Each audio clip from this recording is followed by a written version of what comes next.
आत्मा हो, महात्मा हो या परमात्मा हो, सबको अपनी पूर्णता के लिए माँ का आश्रय लेना पड़ता है। तो वो माँ ही होती है जो हमारे अस्तित्व का, देखिए माँ हमारे अस्तित्व का प्रमाण है और पिता हमारे अस्तित्व का विश्वास है। माँ ने कह दिया कि ये पिता है तो हम ये मान के चलते हैं कि ये पिता है, लेकिन हमारे होने का प्रमाण कौन है? हमारी माँ। तो इसलिए आत्मा, महात्मा, परमात्मा कोई भी हो, उनको अपनी पूर्णता के लिए माँ का आश्रय लेना पड़ता है। तो माँ की जो सीख होती है, जिसको आपने कहा कि अब देखिए, मैं तकरीबन 8-9 बरस का था और मैं एक बार अपने माता पिता के साथ जमशेदपुर की यात्रा कर रहा था। गाडरवारा से हम लोग जमशेदपुर जा रहे थे, टाटा नगर। और रेलगाड़ी में अब बच्चे होते हैं तो बच्चों के अंदर भी बहुत सारे सपने होते हैं। तो माता जी से हमने पूछा कि मुझे क्या करना चाहिए बड़े होकर। तो माँ ने कहा कि बेटा, हम चाहते हैं कि तुम बड़े होकर आनंद का व्यापार करो। तो मैंने पूछा कि आनंद का व्यापार का मतलब क्या होता है? तो बोले आनंद का व्यापार मतलब यह होता है कि जो भी तुम्हारे संपर्क में आए उसको आनंद मिले और तुमको भी आनंद मिले। तो आनंद का आदान प्रदान यदि तुम करते रहोगे तो ये तुमको व्यापार करना चाहिए। और देखिए माँ की वो भविष्यवाणी कितनी चरितार्थ हुई कि आज हम आनंद के व्यापार में हैं। अभिनेता परिस्थिति नहीं बदल सकता, लेकिन अभिनेता मनस्थिति बदल देता है कि आप कितने ही कष्ट में या दुख में क्यों ना हो, अचानक आपकी किसी एक्टर की शक्ल के ऊपर निगाह पड़ती तो आपकी शक्ल के ऊपर एक हल्की सी मुस्कान आ ही जाती है। और कहा भी जाता है कि मन चंगा तो कठौती में गंगा। तो मैं वैसी वाली स्थिति में, मुझे लगता है कि माता जी ने जो भविष्यवाणी की थी या जो सलाह दी थी, उस स्थिति को मेरे लिए तो उनका आशीर्वाद या उनकी इच्छा कहीं ना कहीं फलित हुई है, मैं ये मान के चलता हूँ। एक और बड़ा अच्छा वाक्य है, मैं थोड़ा सा उद्दंडी बच्चा था, थोड़ा सा मॉडेस्टी के साथ कह रहा हूँ, तो इसको मॉडेस्टी मानिएगा। और हमारी उद्दंडता से बचने के लिए हमारे पिताजी ने बड़े अच्छे नियम बनाए थे। पिताजी ने हमसे कहा, बोले देखो, अगर तुम लड़कर आए किसी से और लड़े और अगर तुम पिट कर आए तो हम तुमको घर में पीटेंगे। मैंने कहा ओके। फिर एक दूसरा रूल, और अगर तुम्हारी लड़ाई का कोई भी शिकायत घर पर आती है तो हम तुमको घर पे पीटेंगे।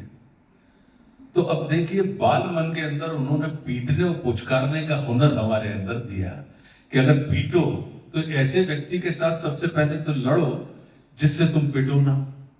तो यानी आदमी को तौल के बोलने का हुनर आपके अंदर आ गया।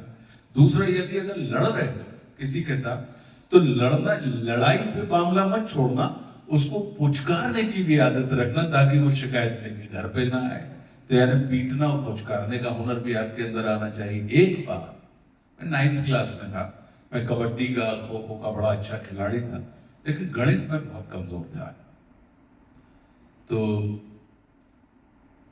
अब क्लासरूम की बातें प्लेग्राउंड पे नहीं होना चाहिए, लेकिन चूंकि आप अच्छे खिलाड़ी जब होते हैं तो जो आपके बैचमेट्स होते हैं वो क्या करते हैं कि आपको डिमोरलाइज करने के लिए प्लेग्राउंड पर क्लासरूम की बातें करने लगते हैं। उस समय आप अपना पेशेंस लूज कर जाते हैं। और मुझे लगा कि आज तो मैं ना इनको, मैंने पीट तो लिया है लेकिन मैं इनको पुचकार नहीं पाया, और आज मेरी शिकायत घर पहुंचेगी और मैं पीटा जाऊंगा। तो मैं समय से पहले ही घर आया और देखा कि माँ और बाबूजी दोनों बैठे हुए थे, और मैंने जोर से अपना बस्ता वहां पर पटका। अब देखिए इसमें पेरेंटिंग भी कितनी कमाल की होती है।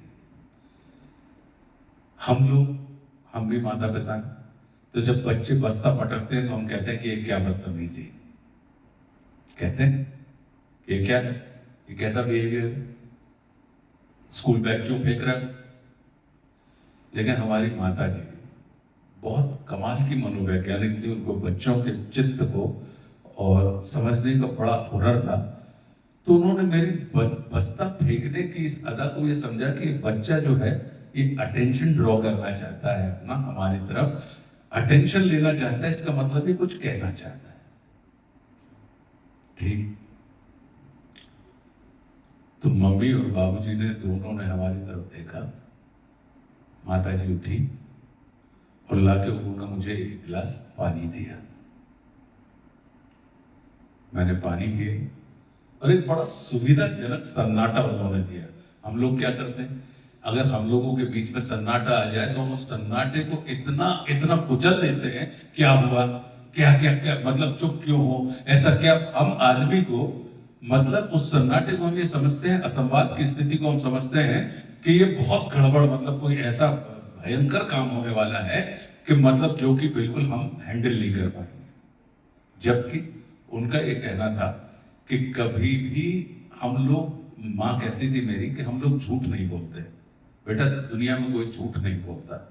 तो मैंने कहा कैसी बात कर रही है, मैं तो पल पल पे झूठ सुनता हूं। तो बोले नहीं, झूठ नहीं बोलते बच्चे। होता क्या है कि हम लोग प्रासंगिक शब्द नहीं बोलते अपनी समस्या का इस्तेमाल बताने के लिए। तो चूंकि हम गलत शब्दों का इस्तेमाल करते हैं जो कालांतर में झूठ के नाम से जाने जाते हैं, हम अपनी समस्या को सही नहीं बता पाते अच्छे शब्दों में, इस वजह से वो झूठ के नाम से जाने जाते हैं।